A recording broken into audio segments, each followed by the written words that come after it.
hajatihi. Barang siapa yang peduli untuk memenuhi hajat kebutuhan saudaranya, Allah Subhanahu wa taala yang akan mencukupi hajat kebutuhan orang tersebut. Wa man farraja an muslimin kurbatan farrajallahu anhu kurbatan min kurabi yaumil qiyamah. Barang siapa yang menyelamatkan saudaranya sesama muslim dari kesusahannya di dunia ini, Allah akan selamatkan dia dari kesusahannya kelak nanti pada hari kiamat. Wa man satara musliman satarahullahu yaumal qiyamah. Barang siapa yang menutupi aib saudaranya sesama muslim, Allah akan tutupi aibnya dia kelak nanti pada hari kiamat. Ikhwatal iman, kadang kita ini salah langkah. Kalau kita lagi susah, mencari peluang ini, peluang itu, peluang ini, enggak dapat.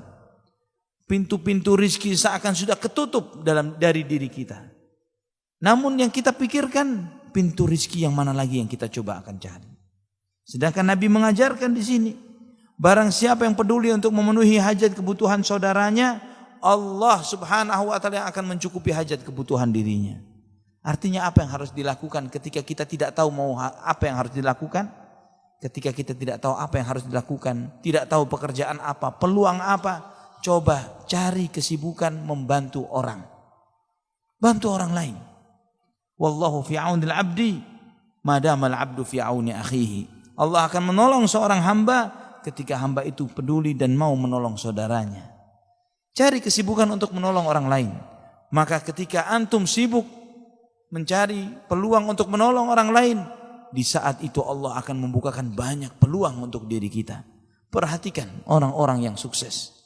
Mereka yang sukses secara materi, secara keduniaan, mereka karena memulai kehidupannya dengan memikirkan apa masalah orang dan bagaimana menyelesaikan masalah orang tersebut. Semua fasilitas kehidupan yang kita miliki, timbulnya adanya adalah dari masalah. Misalnya blender misalnya. Ya, apa masalah yang muncul sebelum ada blender? Susahnya menghaluskan bumbu masak misalnya. Ya, sehingga harus ngulek. Ya, sehingga harus begini dan begitu. Ya pun kalau dia sehat, kalau tidak dan bagaimana, terus kemudian dia memikirkan apa alat yang bisa membantu mereka. Yang dipikirkan bantu orang. Semua fasilitas kehidupan yang kita nikmati saat ini, lampu kah dan yang lain sebagainya. Akhirnya karena kepedulian untuk memperhatikan masalah orang lain, maka keberkahan dekat dengan orang tersebut.